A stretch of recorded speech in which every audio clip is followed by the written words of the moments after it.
Hi all ಈ ಮಳೆ ಬರ್ತಿರೋ ಟೈಮ್ನಲ್ಲಿ ಯಾರಿಗೆಲ್ಲ ಸ್ಪೈಸಿಯಾಗಿ ಹುಳಿ ಹುಳಿಯಾಗಿ ತಿನ್ನಬೇಕು ಅನಿಸುತ್ತೋ ಅವರೆಲ್ಲ ಮಸ್ಟ್ ಆ್ಯಂಡ್ ಟ್ರೈ ಈ ಟೊಮೆಟೊ ಚಟ್ನಿನ ಮಾಡ್ಕೊಳ್ಳಿ. ತುಂಬಾ ಚೆನ್ನಾಗಿರುತ್ತೆ. ಇದನ್ನು ಸ್ಟೋರ್ ಮಾಡಿ ಕೂಡ ಇಟ್ಕೋಬೋದು. ಸೊ ಈಸಿಯಾಗಿ 10 ಮಿನಿಟ್ಸಲ್ಲೇ ಹೇಗೆ ಟೊಮೆಟೊ ಚಟ್ನಿ ಮಾಡೋದು ನೋಡೋಣ ಬನ್ನಿ. ನಾನಿಲ್ಲಿ ಮೊದಲಿಗೆ ಈರುಳ್ಳಿ ಮತ್ತು ಟೊಮೆಟೊನ ಸ್ಲೈಸಾಗಿ ಹಚ್ಕೊಂಡಿದ್ದೀನಿ. ನಾನು ತೊಗೊಂಡಿರೋದು 2 ಈರುಳ್ಳಿ 3 ಟೊಮೆಟೊ. ನಾನಿಲ್ಲಿ ಹುಳಿ ಟೊಮೆಟೊ ತೊಗೊಂಡಿದ್ದೀನಿ. ನೀವು ಯಾವ ಟೊಮೆಟೊ ಬೇಕಾದರೂ ತೊಗೋಬೋದು. ಬಟ್ ಹುಳಿ ಟೊಮೆಟೊ ತೊಗೊಂಡ್ರೇ ಟೇಸ್ಟ್ ತುಂಬಾ ಚೆನ್ನಾಗಿ ಬರುತ್ತೆ. ನಂತರ ನಾನಿಲ್ಲಿ ಒಂದು 4ರಿಂದ 5 ಒಣಮೆಣಸು, ಅದರಲ್ಲೂ ಗುಂಟೂರು ಮೆಣಸಿನ್ಕಾಯಿ ಹಾಕ್ಕೊಂಡಿದ್ದೀನಿ. ನಂತರ ಸ್ವಲ್ಪ ಕರಿಬೇವು, ಬೆಳ್ಳುಳ್ಳಿ, ನಂತರ ಸ್ವಲ್ಪ ಉದ್ದಿನಬೇಳೆ ಇಷ್ಟನ್ನು ಎಣ್ಣೆಲಿ ಹಾಕ್ಬಿಟ್ಟು ಚೆನ್ನಾಗಿ ಫ್ರೈ ಮಾಡ್ಕೊಳ್ಳಿ.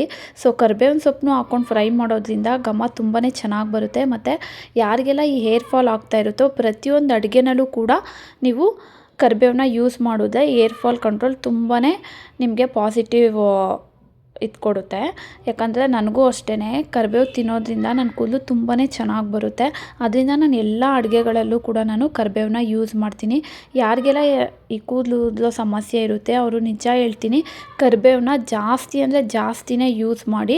ಅದು ಆರೋಗ್ಯಕ್ಕೂ ಒಳ್ಳೆಯದು ಮತ್ತು ನಿಮ್ಮ ಕೂದಲಿಗೂ ತುಂಬಾ ಒಳ್ಳೆಯದು. ಈ ಥರ ಫ್ರೈ ಎಲ್ಲ ಮಾಡ್ಕೊಂಡಾದ್ಮೇಲೆ ಸ್ವಲ್ಪ ತಣ್ಣಗಾದ್ಮೇಲೆ ನಾನು ಅದಕ್ಕೆ ಮಿಕ್ಸಿ ಜಾರ್ಗೆ ಹಾಕ್ಕೊಂಡಿದ್ದೀನಿ. ಏನೂ ಇಲ್ಲ, ಸಿಂಪಲ್ ಇಷ್ಟೇ ಇದು ಚಟ್ನಿ.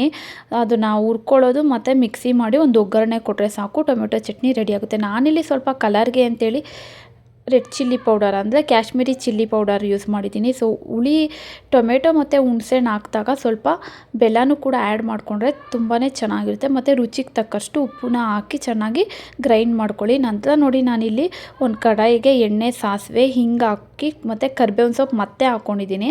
ನಾನು ಆಗಲೇ ಹೇಳ್ದಂಗೆ ನಾನು ಕರಿಬೇವಿನ ಸೊಪ್ಪು ತುಂಬಾ ಯೂಸ್ ಮಾಡ್ತೀನಿ, ತುಂಬ ಒಳ್ಳೆಯದು ಅಂಥೇಳಿ. ಮತ್ತು ನಂಗೆ ತಿನ್ನೋದಕ್ಕೂ ಕೂಡ ಇಷ್ಟ ಆಗುತ್ತೆ ಟೇಸ್ಟು. ನೋಡಿ ರುಬ್ಬಿರೋ ಮಿಶ್ರಣನ ನಾನಿಲ್ಲಿ ಆ್ಯಡ್ ಮಾಡಿ ಅದು ಎಣ್ಣೆ ಬಿಟ್ಕೊಳ್ಳೋವರೆಗೂ ಸ್ವಲ್ಪ ಫ್ರೈ ಮಾಡಿಕೊಂಡೆ.